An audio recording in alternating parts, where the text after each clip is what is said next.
Hello friends, जय Jagannath. Welcome back to our channel notification Odisha channel आपको स्वागत।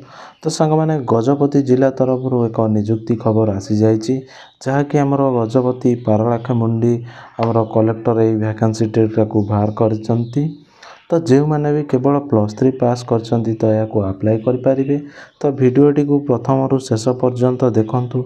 यही भिडियो आपण पूर्ण बरणी पाइपर केमिति यह आप अप्लाई करें एवं आपणकर एजुकेशनल क्वालिफिकेशन कौन सब रोचे एवं एथपाई अप्लाई करने आपणकर डॉक्यूमेंट कौन सब रिक्वायरमेंट होची। तो टोटाल उपर संपूर्ण वीडियो आपन ये गोटे वीडियो आपन पाइपर संपूर्ण इनफॉरमेशन। तो वीडियोटी को प्रथम रु शेष पर्यंत देखूँ एवं चैनलटी जदि आप नुआ अच्छा तो चैनलटी को सब्सक्राइब कर दिंतु एवं पाखे थी बेल आइकन टी को दबाई दिंतु आमर यही नोटिफिकेशन अपडेट सब पाइबापी।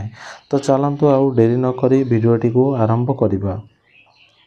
तो आमर यही नोटिफिकेशन टी आमर ऑर्गेनाइजेशन नाटे रोचे ST and SC development department Gajapati जहाँकि आपंकर SC ST development department Gajapati तरफ वैकेंसीटा आसी।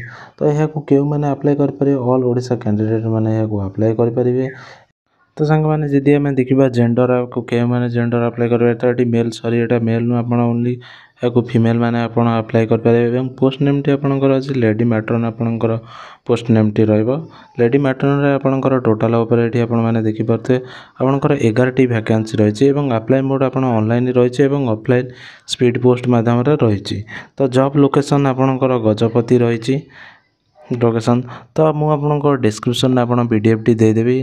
तो आपंकर स्पीड पोस्ट कि रजिस्टर पोस्ट मध्यम रहा। तो आप फॉर्म टी को डाउनलोड करदे और डाउनलोड कर प्रिंट आउट करदे। तो शेष में मुझे कहि आपको केमी अप्लाई करेंगे फॉर्म टी केमी फिलअप करेंगे।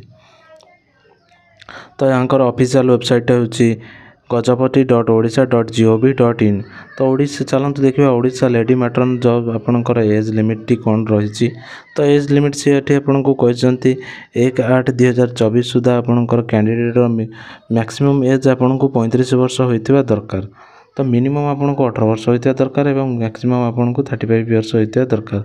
तापर आपंकर ये कहे as relaxation is applicable as per rules आमर जो SC ST रोचंती कि PWD कैंडिडेट आपंकर रोचंती एज रिलैक्सेशन लागू हम। तो चलते देखा यार सैलरी विषय। तो सैलरी आपंकर सांग मैंने कह गले आपको 15,000 आपको पर मंथ मिल। चलते देखा आपंकर lady matron educational qualification T सांग मैंने कौन रही। तो candidate should have the following minimum educational qualification required for lady matron requirement 2024। तो आपको मिनिमम एजुकेशनल क्वालिफिकेशन से आपको कही कैंडिडेट मस्ट हैव ग्रेजुएट। तो आप ग्रेजुएशन पास कर लेडी मैट्रन पकड़ापी आप एलिजिबल हो पारे। जदि आप ग्रेजुएशन करना आप अप्लाई करें ना। तो चलते देखा यार इंपोर्टेंट डेट गुड़ी को। तो स्टार्ट डेट आपंकर रिसीविंग अप्लाई आपंकर ऑलरेडी स्टार्ट हो गला आपंकर एप्लिकेशन टी एवं last date for receiving application आपंकर 25/11/2024 आपंकर लास्ट डेट रही। 25/11/2000 पूर्व आपको फॉर्म टी आपको स्पीड पोस्ट कि रजिस्टर पोस्ट मध्यम आपको अप्लाई करने को पड़ो। यापर आपंकर जब फॉर्म जाऊँगी ताल से आपको फॉर्म टी को रखिए ना। तो एप्लिकेशन फी चलते देखा। तो ये आपको 0 कॉस्ट आपंकर एप्लिकेशन फी रही है। SC ST PWD candidate no fee for all candidate other category पूरा टोटाल आपको 0 ऑफ कॉस्ट आपंकर रही।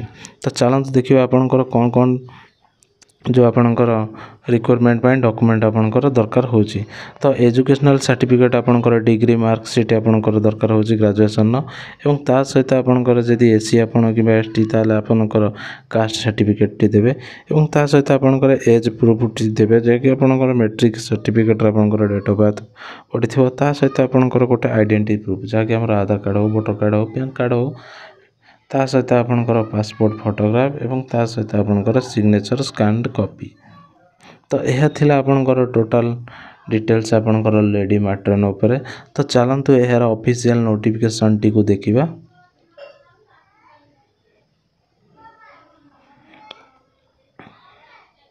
तो सांग मैंने यहाँ आप देखिपे जिला कार्यालय गजपति पारलाखेमुंडी तरफ आपंकर ये नोटिफिकेशन टी आसी। तो ये आप देखिपे 3312 1/11/2024 आपंकर नोटिफिकेशन टी आसी। तो application are invited interested candidate belong to category of SC ST OBC of Gajapati district the post of lady matron on contractual basis for engaging in the different girls hostel functioning in SSD department and S&ME department of district। तो आपड़ यहाँ देखिपे आपणकर तो ये आपणकर category आप देखिपे lady matron designation matron qualification ये आपणकर ग्रेजुएशन रखी एज आपणकर ये देखिपे 1/8/2024 सुधा आपको 30 वर्ष होता दरकार और एबव एवं कंसोलिडेटेड मंथली रेम्युनेशन आपको 15,000 टंका मिल टोटाल उपर आपणकर 11 गोटी पदवी आपणकर रही। तो आपड़ यह किमिति अप्लाई करेंगे तो आप लास्ट रे आपणकर अच्छी। तो आप फॉर्म टी को आप एप्लिकेशन फॉर्म टी को प्रिंट करदे और प्रिंट कर सारापर ये आपंकर गोटे फोटोग्राफ लगे। तो फोटोग्राफ लगे सारापर आपंकर ये कैंडिडेट ना बड़ अक्षर लिखे और आपण बापा कि हजबैंड ना लिखे। ये आपंकर परमानेंट और ये आपंकर प्रेजेंट एड्रेस लिखे। तो आपंकर हाई स्कूल सर्टिफिकेट अनुसार आपंकर एतिक अनुसार केते माने आपंकर एज केते होचे एठी आपण लिखिबे 1/8/2024 सुधा। तो ये आपण एम्प्लॉय एक्सचेंजमेंट आपंकर registration number with name of employment exchange. तो ये आपंकर एक्सचेंज नंबर आपंकर ये देबे। तो ये आपण जो एग्जाम सब पास करछन्ते एठी ईयर ऑफ पासिंग एवं तापर आपंकर को यूनिवर्सिटी ये आप केते मार्क फुल मार्क आपंकर केते थिला ये रखिबे एवं जो आपण ये केते मार्क सिक्योर करछन्ते ये लिखिबे और ये आपंकर परसेंटेज टी आपण लिखिबे।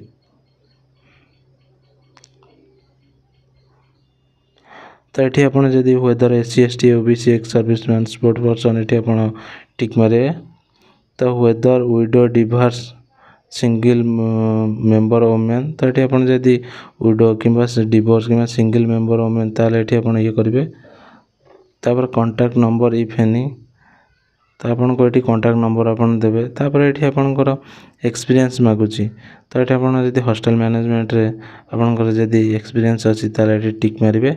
तो जदि computer working knowledge of computer अच्छी ताले ये आप टिक चिन्ह मारे। सर्टिफिकेट इन न्यूट्रिशन जदि आप अच्छी ताले टिक चिन्ह मारे। सर्टिफिकेट इन म्यूजिक जदि अच्छी तो आप टिक चिन्ह मारे। सर्टिफिकेट इन आर्ट जदि आप आर्ट रे जदि अच्छी ताले टिक चिन्ह मारे। सर्टिफिकेट इन को करिकुलर एक्टिविटी जदि अच्छी ताले टिक चिन्ह मारे। तो डिक्लेरेशन ये आपंकर सिग्नेचर कैंडिडेट डेट प्लेस पकेबे पकईकि। तो आप स्पीड पोस्ट कि रजिस्टर पोस्ट मध्यम to the district welfare officer Gajapati.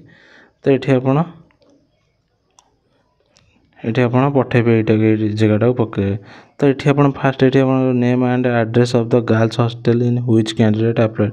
तो आप जो गर्ल्स हॉस्टल आप पकेबे तो से आप मेंशन करेंगे। तो ये आपंकर गर्ल्स हॉस्टल आपंकर ये रही। तो यहाँ देखिए आप कौट आप अप्लाई करने को चाहते तो आप लिखिए पोस्ट नाम लिखिए आपंकर ये 11टा आपंकर गर्ल्स स्कूल आपंकर रही नेम ऑफ द स्कूल एवं को स्कूल आप रही चाहते से अप्लाई करेंगे। तो वीडियोटी को जब भल लगी था लाइक करेंगे सब्सक्राइब करेंगे और सांग मान शेयर करेंगे।